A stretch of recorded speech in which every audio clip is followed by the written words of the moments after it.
Hello everybody, my name is Biffa and this is the 9th of 13 planned Dev Diary deep dives coming every Monday all the way through until September. Today is looking at the supply chain of economy and production, and boy, you're going to need a big mug of tea for this one. It is, I don't want to say complicated because it can be both simple and complicated, but yeah, we're going to deep dive into that as we go through this video. If you're new to my channel, hit subscribe so you don't miss out on these videos, and also my city building in Cities Skylines 1. Right, let us start off by taking a look at the economy and production video. As we go through this, as usual, I will pause it here and there and make some comments of my own as I've been playing the beta version of Cities Skylines 2. I can give you a bit more insight. Right, let us start off. They say money makes the world go round. It's as true in Cities Skylines 2 as it is in our world. Keep your city spinning by steering its economy on a course to prosperity. As you mentioned there, steering your economy. We will go more into that when we look at the production chain. I've got a fantastic diagram to show you. Spent hours putting together. But yeah, you can steer the production chain in your city, which is good because there's benefits for doing so, but you don't have to do it if you don't want to. So things can be as simple or as complex as you make them. Your city's economic simulation is modeled on real-world economics.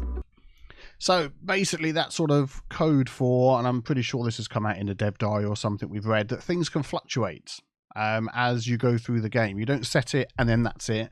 Prices go up, prices go down. Things that come in from outside connections can change. So something to keep in mind. You don't build a perfectly balanced city and then never touch it again. This introduces complexity and nuance to city building without making it complicated. The economic system in Cities Skylines 2 is actually engineered to help you grow your new city.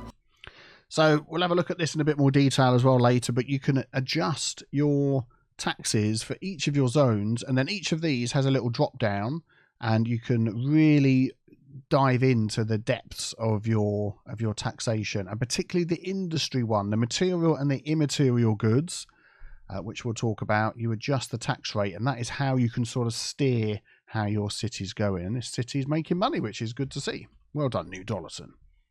And as it develops, to give you influence over the financial levers that generate wealth. You'll raise revenue by tax. There we go. So we get a bit of a closer look at this one. So these are some of the material goods. I won't read them all out. You can see there. Some of these you're going to make yourself. Vegetables is one of the things that you can farm. Timber, of course. Grain is one of the things you can farm. And these other goods come in from other places. So we'll get into that. But as you can see, you can individually either charge more for those. So you're not going to make them in your city. It's not going to be productive. It's not going to be worth it for the companies to start making these. Oh, we'll talk about companies as well. Slightly different way you've got to think about things. Or you can put it down into the red, make it a minus figure on the tax. So it's cheaper for them to make these certain things. And that's how you can sort of steer what's going on in your city. Possibly have a look over here. Lower taxes increase companies' chances of becoming financially successful. There you go. Helps them level up faster because more money is left over. Talked about that before. Higher taxes obviously have the opposite effect. The sale of goods and services, energy production, the extraction of raw materials, tourism, and more. You'll also tax private incomes, as healthy economic activity will mean jobs for citizens. So again, you can do that. You can have each of your different types of low, residential, medium, high, all the different ones that there are. You can tax them. Well, actually, no, that's not quite right, is it? It's education levels that get taxed differently, begging your pardon, not the different types of buildings. So you can attract or repel, I suppose, is the opposite, education levels from your city, which is all part of balancing this whole economy thing together. With money in your city's coffers, you can invest in city services and infrastructure, schools and universities, and all the other engines of urban development. Was that what I thought it was? I was just having a look at this here. So we've got this building that's going in, which I'm not quite sure what that is. That's something in the police tab. The other one, the welfare one, isn't it, that goes here? But this next little city screen services. Here, yeah, this looks like... Is that like a symbol for being broken and then it's being fixed? Or is that just because it's a dead end that it's got that on there? I'm just wondering whether... The one thing I never liked about disasters was repairing all the roads. So I'm not sure whether repairing all the roads is still a thing or not. But yeah, I'm not sure about that one. But there we go. I spotted that. And infrastructure, schools and universities, and all the other engines of urban development. An important aspect of economic growth is balancing supply and demand. Businesses will do this automatically, exporting their goods when they produce more than the market wants. So the new sort of way of thinking about things now is businesses or companies. So you will zone in, and this is the same for residential as well. You will zone in your residential, commercial, industry offices, and the buildings will sit empty until somebody wants to move in. And then all these different things get taken into consideration, and they either stay or they leave. And if they leave, that company might move somewhere else to a smaller building, might leave the city. So the companies are not tied to the buildings that you zone. It's like a slightly different way of thinking of things now. And the same, like I said, with residential, it's the same. The people, they could move, they could become homeless, they could live in a park, which someone's read in the Dev Diary. They could do, which I thought, wow, that's fantastic. Well, obviously not for them, you know what I mean? The extra depth that's been added, and yeah, so just a different way of thinking of things. However, this can hit their bottom line as transport costs can reduce profitability. Nice roundabout. To keep the rate of production in line with demand, businesses will even fire employees. Yeah, so that's one of the things, just having a quick sip of tea there, that will happen if they can't make money. Now this is, I mean, if you've looked at the online Dev Diary, wow, trying to slim down that 20 pages to something palatable for a video was a bit of a minefield. I've done it, but one of the things you got to learn is the same that residential take a load of things into consideration. Can I live here? Is it near schools? Do I have money left over to level up? Is the tax too high? Can I shop? Can I work? Can I entertain myself? Can I fill all my needs? That's the same for companies in commercial, offices and industrial. Obviously their needs are slightly different. How expensive is it to send out goods, to buy them in, to manufacture them, to ship them on to the next stage in the production chain? All of these things. And one of the things they will do is fire people. If they're not making enough money, they will fire people and say, we've got to slim down, move to a smaller building perhaps, or whatever they do to cut costs, which then affects, of course, your residents that are in your city. So we can see here, workplace availability. This is, I haven't personally used this as much. I'm still sort of going through all of these and learning. I learned a lot this week about all this production chain. But keeping an eye on this is going to be really important. Open positions, jobs available. I'm assuming educated, total workplaces. I'm assuming, yeah, I don't know why that's separate. I was thinking this is how many jobs, how many are taken, how many jobs, how many are taken on each one. But then you've got this random open positions one here. So I'm not quite sure what that is, unless that's a total open positions in the city. And then these are, now that total, I bet if you add that up, all of these are going to come to 47. Do you know what? I'm going to think about that a little bit more. We'll come back to that. On the flip side, when products aren't made fast enough to meet local demand, companies in your city will be forced to buy from expensive outside connections. And that can quickly eat into profits too. So yeah, profits then go down. So then the goods they make are more expensive. So when you're trying to fulfill the leisure and whatever it's called demand of your residents, which again we'll talk about a bit more, it becomes less likely to do that because it costs more. So they've then got more money. So the knock-on effect constantly. But this is good. Looking at this, so you're thinking about, how can I work my city to produce certain things but not other things? You can look here and see what's being imported. So you might say, my top import is convenience food. People need that, but we're paying a heck of a lot of money for it. So it might actually be better for your city to drop the tax rate on convenience food, maybe give them a bit of a benefit to doing that. So more industries now popping up and going, oh, you need convenience food, and here's a good place to do it. It's right by where people live. So you'll see more maybe commercial, industrial, convenience food type places come up that are in that production chain. And then you end up making more money because the things are now cheaper. People have more money left over. They can spend it elsewhere. More people move in. So knock-on effect, knock-on effect. You don't have to dive in that deep, but if you want to, it's there. Again, the exports, the things that are making you the money, some of these are immaterial goods. So financial, telecom, media, software. I think software counts as a material good. Media isn't. Coal, machinery, steel. So again, you can sort of tweak that to make more money and to help your city as well if you want. Taxes can also influence the production rate of specific goods. You can slow the rate of production by raising taxes.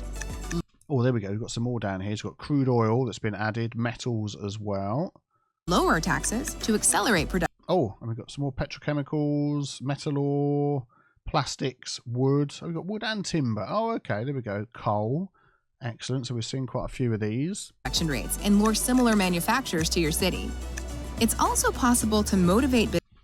So you'll notice the companies. So you'll get a building that doesn't have a company, but when they do have a company, then you'll get the little sign on it. So you know when the buildings are empty or available. I think there's an info view that helps you with that one as well. Businesses to specialize in ways that strengthen the economy.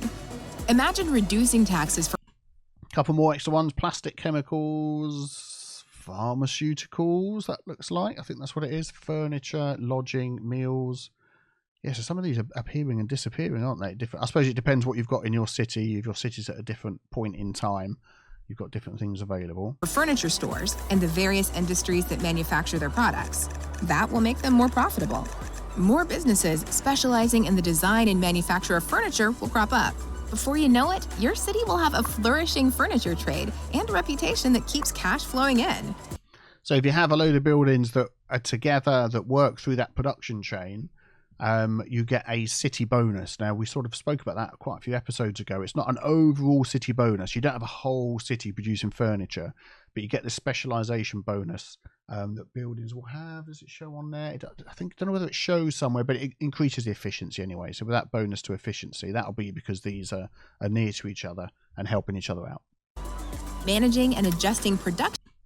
So here are the resources. We're going to be talking about these a bit later on. So we've got along here, I've got my list, hang on. So we've got livestock, grain, vegetables, cotton, forestry, stone, coal, ore and oil.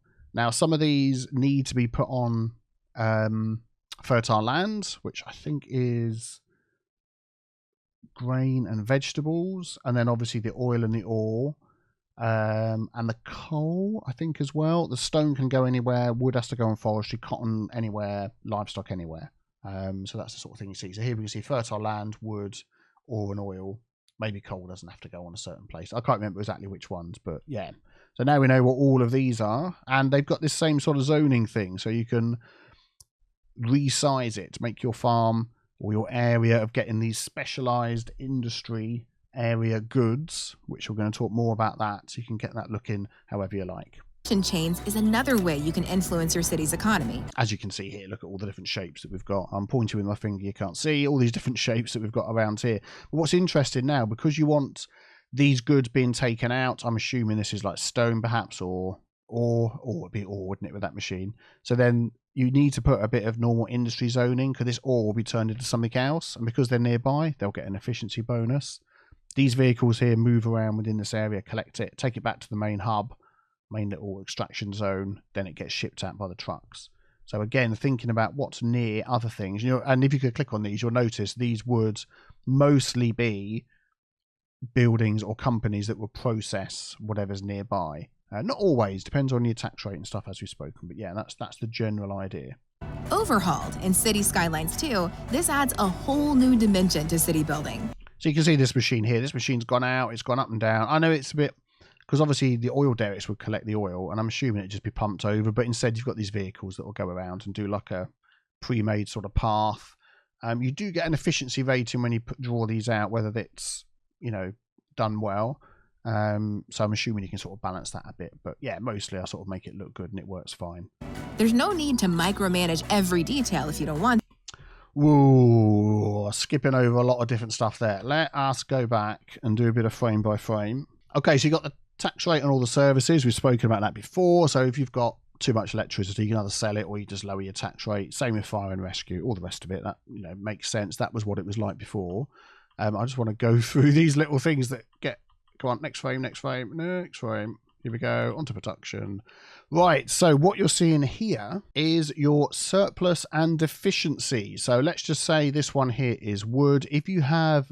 now let's do this one here, grain. So if you've got no grain farming in your city, but your city needs some, it will come in from outside of your city. So you have a deficit of a certain amount of tonnage per month. If you put in this one down here, we've got the coal. So the coal is mining in your city. You've got a surplus. So as well as fulfilling your own needs, you've got some to sell elsewhere. So you can sort of look at this. I've tended to use this and seen if suddenly we need a load of cotton, we've had a load of textile manufacturing pop up, whatever. I've looked at it and gone, well, actually, rather than having the deficit and paying more from outside the city, I'll set up a cotton farm. Try and make extra, send it out. You know, that affects then your traffic, your trains, whatever else you want to do. But yeah, that's how we're going to do that. And as you scroll over this, here we go. One frame at a time, we're going to see. So, for instance, we've got the forestry there. So it can either be imported or from a forestry, be local forestry, be turned into wood. Then it can be used for heating. That's something I didn't realise. So I'm assuming then over winter, obviously you need more heating, you're going to need more wood. That's more cost unless you're making it locally. Excellent. Or it can be processed and then turned into, I'm assuming that's going to be planks, would make sense, or straight export it. So you've got a few different routes it can take. And if we go down to the next one, there we go. So the same for agriculture, import it, livestock, processing into, I'm guessing, we saw these before. It's like food. That's food, isn't it? I'm not sure what that is. Clothing, or export it. So that's good. So you can look at this and you can sort of adjust things as well with your tax rate. If you want to process more goods into these, maybe lower the tax rate, and that will make those industries or the companies say, that is appealing to me. So as well as the tax being lower, don't forget there's all the other things. Can I ship it out without it costing too much? Can I ship the goods in without it costing too much? So take into consideration all of that as well. And then you can actually start making more other items. So that's for the livestock. What was the next one? There was a couple more vegetables. Again, that's going towards the food by the look of it. So multi-items going into the food, or would that, if you had plenty of vegetables, would you still make the food without the other item? I think you would. I'm not sure it goes that deep. I'm not entirely sure. Cotton, again, going into the food from agriculture. Oh, there we go. That was one of the other symbols there, wasn't it? So there's like a knock-on effect. And then what else have we got? Got another one coming up. Here we go, crude oil. So from the oil drilling to the crude oil, and then you've got through to petrochemicals as the one that we saw. And that is normally, I've been sort of using this as a good way of getting money in my cities. So doing the oil drilling, lowering the tax rate enough that we boost up any buildings with petrochemicals. I do play a bit of whack-a-mole as well. So if I zone in some industry and I know I want to get petrochemical done, I will just do whack-a-mole, like delete it until I get it. I'm hoping eventually, I'm sure there will be a mod that will come out where you can just place your buildings as you want. And imagine, do you know what? I would love, I mean, this is great as it is, don't get me wrong, but I would love to be able to go through this and just pick which buildings I want and do my own production chains, individually picking my buildings. But this is the different way of doing it anyway. This is chemicals, it looks like, little chemical beaker. So yeah, I've been enjoying doing this. It's a thing you don't have to do, but if you want to. Is that the end of that? There we go, metal ore. There was another one. So for mining, that's a bit obvious. Processed into whatever you process metal ore into, metal, I'm assuming. And then the coal, electricity. Yeah, so local coal, of course, if you've got coal power plants, that makes sense. Then processed into flat, shiny coal. Is that diamonds? I don't know. All right, I think that's the end. You get the idea with that. Let's continue on.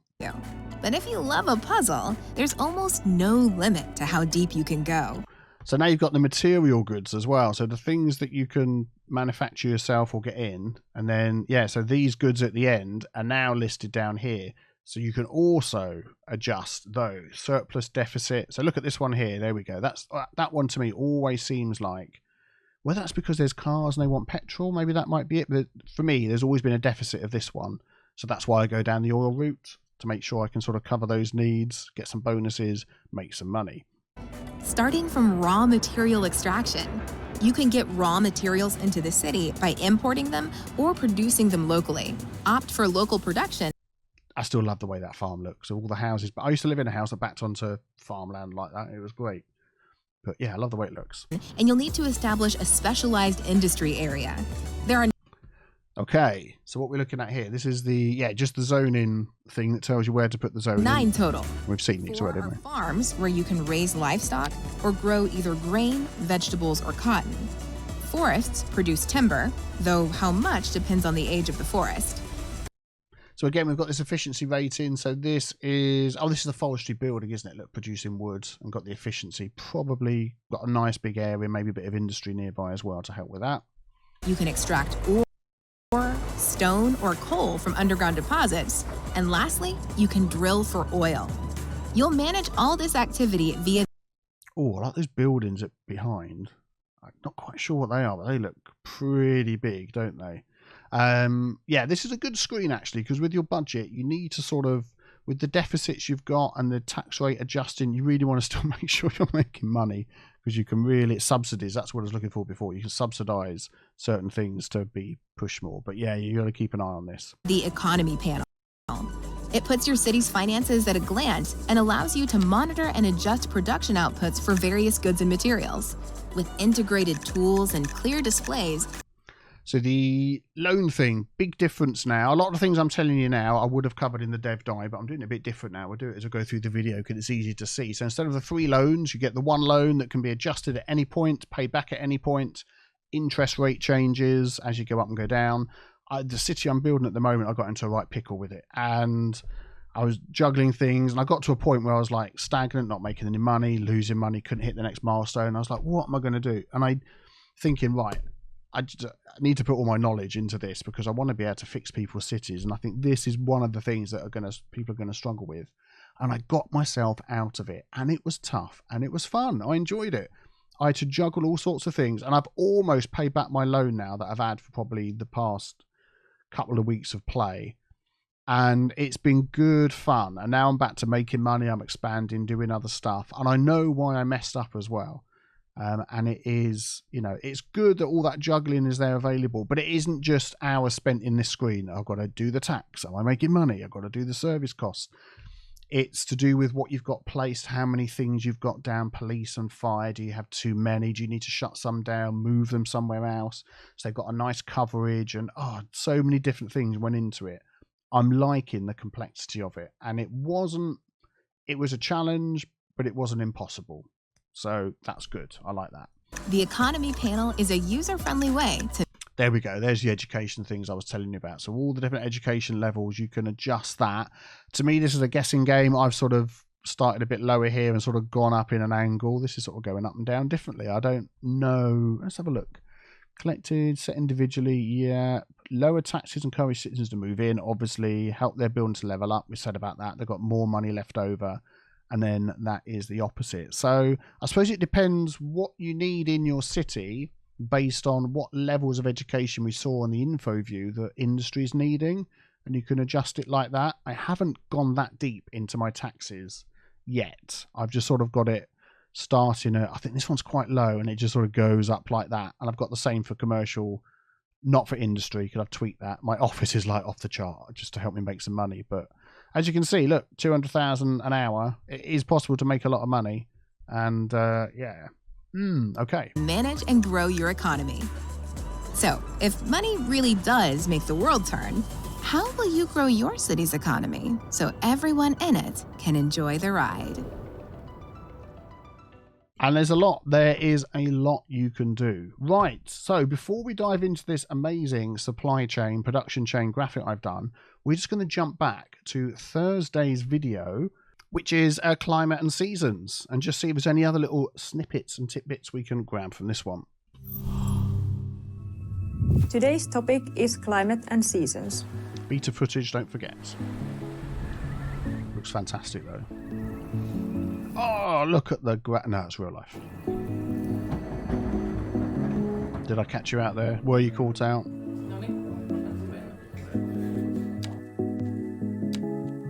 Each map has its own climate, and the climate is based on latitude and longitude. So now, of course, what we've learned, so climate now is going to affect the heating and electricity use, which affects the products, the goods that you're making, the things, the resources that you're digging up, the forestry and all that sort of thing, which affects the money. Everything's connected. That means that there are differences in the length of the day, weather conditions, etc. Seasons affect the weather, and they are different in each climate. Some climates have distinct seasons, and in some climates the seasons blend more together. the map I'm on, I really didn't look at all this detail. I just picked it, thought it looked good, and it had such a long winter. And it was tough. It was tough. So, yeah, keep that in mind when you're picking your map, that sometimes it can make things tougher. There are 3 basic types of climate: temperate, continental, and polar. Fun fact is that many maps' climates are based on real-life locations. Do you have a favorite climate to play on? No. You didn't want to say that, did my you? favorite climate because they are all so great. Ah, well done. Solid. It can be sunny, it can be rainy, or even snowy. Each map features unique weather and it changes with the simulation. The weather will affect on citizens' behavior. For example, they will prefer indoor activities while it's raining. When it's sunny, they prefer outdoor activities. I think for some reason I've got the weather off. I was doing something and I've turned the weather off, which is obviously going to affect how things are going. So I need to turn that back on again. I just noticed the water park. So I need to have a look and just put that back on again and watch all of this sort of stuff. The weather also affects on energy consumption. For example, when the weather is warm, the citizens need AC. So that explains, I hadn't noticed it when it first happened to me. Not enough electricity, basically, this is. And that's why, because they're using it all. I mean, this is in the summer, so they might have just... It's beta builds, they've got access to dev tools, so they might just be doing it to show. But yeah, oh wow, look, Hope is making plus 346,000 an hour. Is that real? Have you done some little jiggery-pokery there? I don't know. But anyway. And when it's cold, the buildings need... There we go, yeah. So it's cold, it's snowing, temperature's minus 16. They're using up your electricity a lot more. Heating.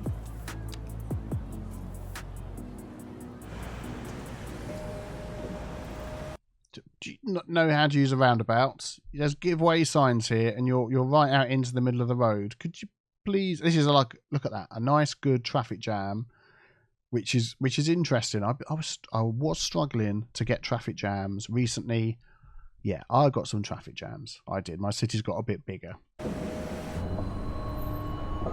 The rush hours are based on citizens' schedules. Rush All hours. Citizens now follow the schedule. In the mornings, they go to work and school, and in the evening, they come back home, and that creates the rush hours. And again, that's something else I want to look a bit more into, because I think I turned off the rain and I turned off the day-night cycle just because. I can't remember why, taking pictures or something. And I'm not sure whether the rush hour still happened. The game must still know what time of day it is. It's just not the visual thing. That to me would make sense. That's not like a confirmation or anything. That's just my thoughts. Ah, amazing. Natural disasters are big weather events that affect on your city disasters ways. In disasters. Hey! Why in? Oh, the English language. Can AI put that in? I think these look There great. are 3 types of natural disasters in the base game. There are forest fires, hailstorms, and tornadoes. Yeah, it's only 3. So I'm thinking there's going to be a new DLC at some point of natural disasters. But I've not had this one yet. And I've not had hailstones. Forest fires, I've had a lot of forest fires. I don't have any favorite natural disasters because I hate them all because they ruin my city. Do you know what? I feel a bit like you. I always felt like that with the natural disasters DLC before. I just turned it off. I hated fixing everything up afterwards, but we'll get to see them in videos, I'm sure. Traffic accidents, building fires. Look at how many things they had there. Good disasters grief. are logged in the event journal. Nice. I like that view. Sky looks fantastic as well. Look at that. Oh boy, Alice. Thank you for watching, and next week we will go through economy. Well, that is exactly what we're doing now. I think we need to dive into the supply chain diagram. We've all been waiting for it. Here we go. Right, here we go. This is the new production chain. I've tried to make it as simple as possible, but this is what we've got. So, first of all, starting from the top, zoned industry companies. Remember we said about companies, you can zone industry but then the company moves in. You can have empty industry with no company in. That is the same for offices, that is the same for commercial, that is the same for all of them. So you've got your resources from your outside connection that can go straight into zoned industry companies. They will make material goods. Stuff that comes from the outside connection is also going to be stored in warehouses. So warehouses will try to balance the goods that they've got, all these different resources that have come from the outside. They will sort of ship it between themselves. So we know warehouses actually are basically zoned industry. They will pop up where they're needed. It's like an automatic thing. So they will balance the resources between themselves, sending out trucks. I'm assuming they're going to use trains, whatever is available.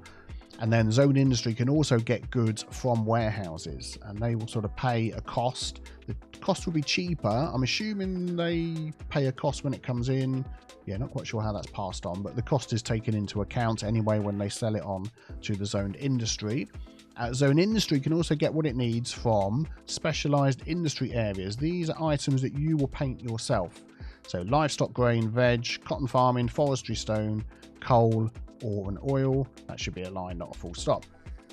So those some of those need fertile land. We heard, didn't we? The coal needs the coal, the oil needs the oil, etc. Some of them, like the livestock and the cotton, I think, and another one, they can just be put anywhere. But all of those things are going to be shipped into the zone industry companies.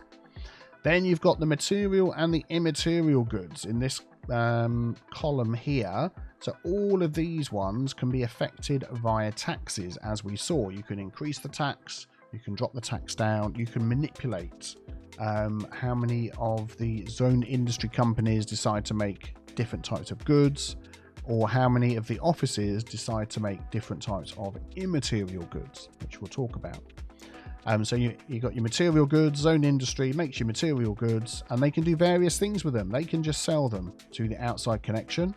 They can ship them on to the zone commercial companies. They can send them to offices to be processed further. And that is it, isn't it? 1, 2, and 3. Yeah, that's the 3 things they can do. Then what happens to these goods? So if they've gone to the commercial, they can just ship them out, sell them to anybody. They're gone. That's it. They make their money. They can also fulfill the needs of end users. So resources and leisure, that's their demand that end users have. And I put end user, not residential, because like we said, it's not residential needs being filled. It's the end user. It's the person that has that need. So that's going to fulfill their needs. So that's 2 different ways that they can go: outside, or they go to the end user. So it's always the goods, always commercial, and the products, I should say. These are goods, these are products being sent to end user or being sold. Material goods could be further processed. So they are further processed by zoned offices. They need immaterial goods. So they can get immaterial goods from other offices. So these immaterial goods down here, which are also, they can get electronics or software from outside connections. So these 2 are sort of doing the same thing, but I had to put them separate, just sort of makes sense. So your zone office, they will get immaterial goods from outside, or they will get immaterial goods, these ones here, from the further processing of offices. So the offices could sort of go round in a loop, if that makes sense. Immaterial goods, you've got software, you've got telecoms, you've got banking, media, things you can't hold. Whereas the electronics or software, that's things that you actually need. Electronic components, software comes on a disc, I suppose they're thinking. So there's 2 ways of getting that. If they're getting it from the outside, it's going to be more expensive, which would make the immaterial goods more expensive. If they're getting it from internal, from other offices, so this purple arrow here is basically the same as this one here, that would be cheaper. So that's there. What happens to the immaterial goods? 2 things. They can go to commercial companies, which will manufacture them into goods. I'm pretty sure that's what happens. I'm like 99% sure with all of this. I've read this document. You'll see it when you go onto Colossal Order's website. It's huge. I'm 99% sure. So they go to commercial companies that make the products, which go to end users, or they just go straight to end users. So banking, telecoms, media, software can go straight to end users. So end users have got a couple of ways they can fulfill their resource and leisure demands. Now, also, I'm assuming that any of these things could come from outside. I don't know whether that was in the dev diary, whether I am assuming that, because everything else in the game, if it can't be fulfilled internally, will come from external. So whether you could just have residential zones that get all of their products from external, I don't know. That would be extremely expensive, I'm sure. Now, we spoke about the cost of goods being higher or lower depending on where they come from, depending on subsidies, and it all trickles down to the end user who lives in this house. Do we know their name? Don't know their name. They're wealthy, but they've still run out of money. So it says high rent. This building's occupants have trouble paying the rent. A higher zone density or different zoning might be needed. So if on this little block here you took out some of these, you could fit more people living in here on the same higher land value with the same higher rent, but it would be split between, say, 50 people in a block of flats. Oh look, running out of foam and beer again. 50 people in the block of flats instead of like a family of 2 on this small little plot. So that is something to keep in mind, the knock-on effect it has, and then you will need to rezone. I've had to do that. I've had areas that have kept saying this, and I've just like put the tax down thinking, oh, maybe it's me, I'm charging too much tax, the land level isn't high enough, or that sort of thing. Maybe I need a new park, and it's different from what you would expect from Cities Skylines 1, and I've had to just rezone. So I've like put a medium density building in here instead, and now that rent is spread amongst more people. They are happier. I mentioned about the taxes before, but this down here, this deficit, so the expenses of the city and the loan interest can be a killer. I mean, they're making 77 an hour. It does fluctuate up and down, and right at the beginning, do you remember we said it's based on real world things? So as prices fluctuate in real life, that's how it works in the game. Things will fluctuate and affect how much money you're making or losing. Yeah, easy to get yourself in a pickle when you think you've got it all worked out okay, and then the world markets, however that works outside your city, fluctuates on a certain good or, you know, material or something, and you're struggling again. So yeah, if you can get away with not taking all the loans, that would be a good idea. Yes, just briefly again on this picture we've got here, so you can see all the deficits of these items. So you might look at your largest ones. That's what I did. I think you can get the name. You hover over these and it will tell you what they are. But yeah, you can start saying we really need clothes, so you can use your taxes, try and encourage certain ones to come in. Look at your production chains, look at where they're getting the goods, internal, external. Can they move it around internally okay? Does it not take too long because of the roads, all the costs? Take it into consideration and see whether you can start beefing these up, and even getting some extra that you can sell, you know, is always good. But that sort of fine tuning, you don't have to do it, but if you want to, it's there. And here we go. I'm pretty sure this is an industrial building that doesn't have a company in it. So it's got your ad here, so showing that the place is empty and waiting for somebody to move in. So if you have too many industrial buildings or commercial buildings, or again, people not moving into houses, you know they're not in a good place. So they've looked at it, and you get more details in the Dev Diary on Colossal's website. You need a big mug of tea to read through that, I tell you. But they take into consideration so many things to say, can I move in there to be able to do what I want to do? Can I get the goods in at a good price? Can I ship them out at a good price? Is the rent too high or low? What is the transit around me for shipping these things to other places? All these different things. And then they'll say, yeah, I can afford it. I can make money. I can move there.